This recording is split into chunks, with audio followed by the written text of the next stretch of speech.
Now I've got one or two more questions. Yes. You, with the other manufacturers that were you receiving free boards back then, like to ride for the company?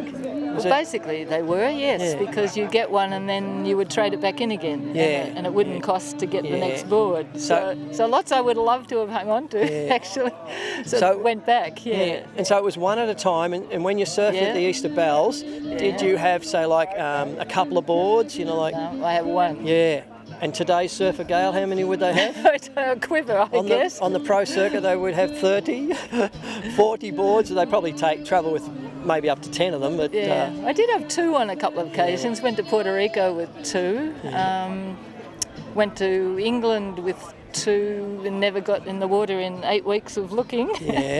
But generally had one board. And when you were competing, there were trophies, of course, but was there any prize money back then? 73 onwards at Bells, there were special awards that were worth so many dollars for each particular thing, like the Torquay News Agency might have sponsored the longest ride or the best cutback or the best re-entry, and they were about $200, $250 each thing. So if you could amalgamate a few awards at the one event, you ended up winning. I think I won $600 in total over a couple of years. Bought a stereo system. I didn't have a job, and I thought I'll make a couple of boards for myself, one for me, one for my mate, and somebody wanted mine, and then etc. etc. So then I bought enough balsa wood to make 6. So I made 6, and they went off, and way it started. And then I was getting pretty busy, and Freddie Pike had started up in Coburg there above the picture theatre, and he didn't have a lot of work at that stage, and so he came and shaped for me for, I think it might have been the 63, 62 or 3 season. And then, well, I just had to produce because I'd run out of room at home. I'd put a carport on the front of the garage, and I'd fill that in, and I'd put another carport on the side of those two and fill that in. So I got a factory and showroom up in Preston, and you wouldn't believe it, but you didn't have to get a licence or anything like that in those days, and it was a double-storey place, the shop down the bottom, and then bedrooms etc. up top, and we used to shape downstairs and glass and finish coat. We used to sand it out on the balcony overlooking Main Street of High Street. People walk past scratching the back of their neck and wonder why. And then we went out to, because that got too small, we went out to La Trobe Uni was being built. I thought, oh, that'll be good, all the new uni students, so we opened up a factory there, and Paddy Morgan was shaping for me, of course. And the way that went, Andy Spangler, the South African, come along, and he shaped for me as well. We had 2 shapers going. Another chap, South African fellow, was glassing with me. Yeah, Jim Pike, yes, he shaped for me when we were down in... we moved out of West Heidelberg because I got sick of coming to work on a Monday morning and be nothing there. You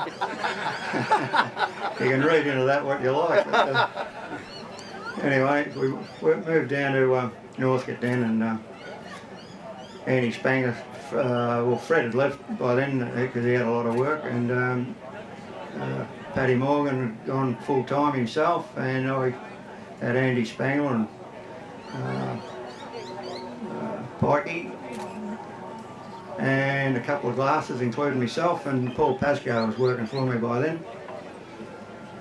And we got up to one week we made 80 boards, so that's why there's a few around. So there you go. And then, well, as I say, Fredo had moved down to Torquay, and Clemmy and that, and Claw started up with a bit of rip curl stuff. So I went down to Bond Beach and started down there, and then it just sort of fizzed out a bit after that. I got too many in it, and I had to run a 12 months a year business, and all my opposition were single guys. They'd all nick up the noosa or whatever, and I had to try and make a quid through the winter, and you couldn't do it then because really the board making season was like the cricket, started in October and finished at Easter. So, well, this is no good. The bloke's working for me, making more than me, so see you later. And that was it? That was it. When was that, George? That was 1975. What did you think about those two whippersnapper, Paul and Phil Trigger, coming along? And they were both young blokes and they were starting up. Did they give you much grief? Well, they did. They shut me down. Good on you, Phil. Yeah, I've thanked them ever since.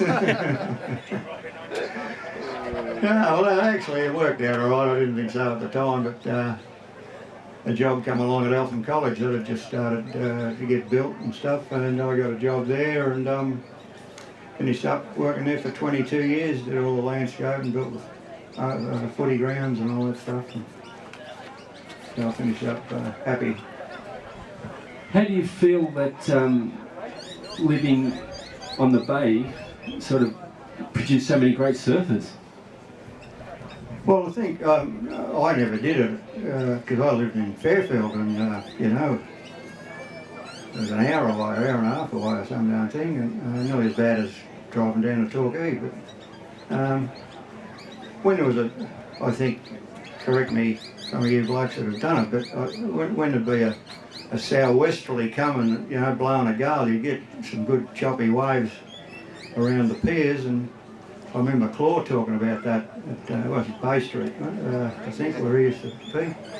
And I think that was it, you know, they just, well, it's like the Sydney boys, you know, like they live on the surf, don't they? So they just go down after work or before work and get a lot more practice, and, you know, the more times you do it, the better you become. Going back, did you find a big transition from the shaping Malibu boards, 10-foot boards? Did you actually have much trouble moving on to the shorter modern boards, or? Well, really, once the boards got down around, well, first of all, they got down to 8'6", the stringless, after thoroughly rode that one at Manly, and then they progressively got shorter, you know, McTavish with all his designs and stuff. I used to follow what he did very closely, because I just sort of looked upon him as a bloke that was switched on. But once we got down around 7 foot, it was a breeze shaping them, because, you know, you used to shape 4 9 to 10 footers in a day, 2 hours each. And when you got down to those little blokes, it was just simple stuff. And you got to realise that a lot of people from back in the 60s won't admit it, but when you look at all those longboards, you might only find a dozen that are basically the same shape, because it was all trial and error. You know, some had straight hips on them, and others had big round hips, and then pintails and V-backs and all that. It was just a trial, see how that goes, put a bit more lift in the front. Yeah, that's all right, yeah, put a concave in there, yeah. Put a couple of grooves at the back, yeah, oh yeah, that's all right. Put 4 in, yeah, oh, that's okay, yeah. Just like Holden bringing out the Series 2, you know, you got to have the latest thing, change the shape of the fin. One of the biggest killers was when Hayden started doing those multicoloured fins, because you had to, each colour had to have because I made out like 25, 30 layers of 10-ounce cloth. Each colour you did, you had to put a filler coat on it, because when you did the rest, if you didn't filler coat them, when you shaped and foiled them, you got a real furry edge, so to get a nice edge, you had to put a filler coat. And they were just a pain in the, you know what. Yeah. Do you think it's been a big turnaround, like, you know, we've been through your era with the Mals and they're all turning around again. Do you think it's going to keep going that way, or do you think many of the older guys are coming back into it and they're jumping onto the mal? So you find that's a thing of the future? Yeah, I'm disappointed in seeing in competitions blokes trying to surf or surfing longboards like shortboards. I like to see the old style of the glide and the cut back and, you know, head dips and all that sort of stuff. Keep it traditional. But of course the boards, you can pick them up with one hand. I brought one down today. I was flat out getting it off the roof. Because, you know, they were built like tanks in the 60s. You know, like two layers of 10-ounce glass top and bottom, double lap the rails. And then when stringless come out, it was 3 layers of 10-ounce. And then they were double lapped on the rails. Now you can pick up a longboard with one hand. You know, so people are more, it's performance they want now, not worry if they get a few dinks. People that have organised this event need a real fair dinkum pat on the back. It's absolutely fantastic. I've never been to anything like it in my life.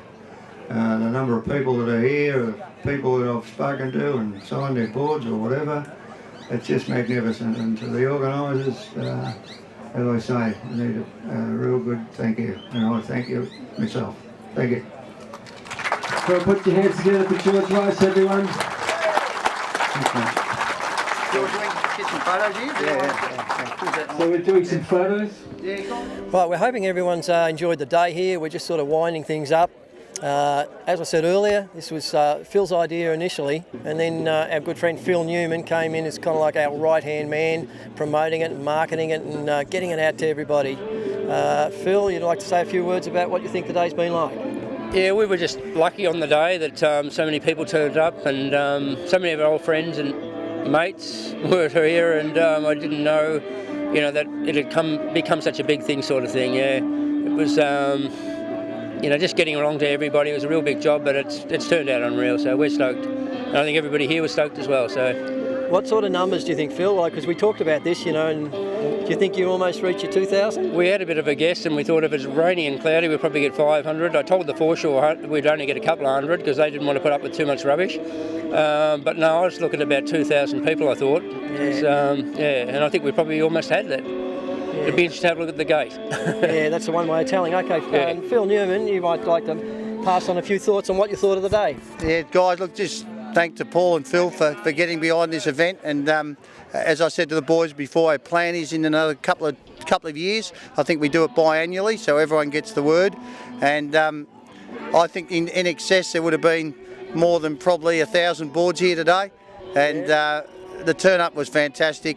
And we've had guys from interstate, from Ulladulla, from over in Perth, guys from out Ballarat way and down the west coast, and it's just been a total success. And I've got to thank the guys at Point Leo Foreshore as well. Yeah. Without them we wouldn't be able to hold this, and Tony and Ray, the Rangers, have been exceptional. But all around a great day, and surfing will never die. Club too, Phil. The Peninsula Board Riders Club have sort of put in a big effort here today, like with some of the infrastructure, the tents and things like that, the PA system, and just the running of a little competition we had out there. Yeah, so thanks everybody for coming. Yeah.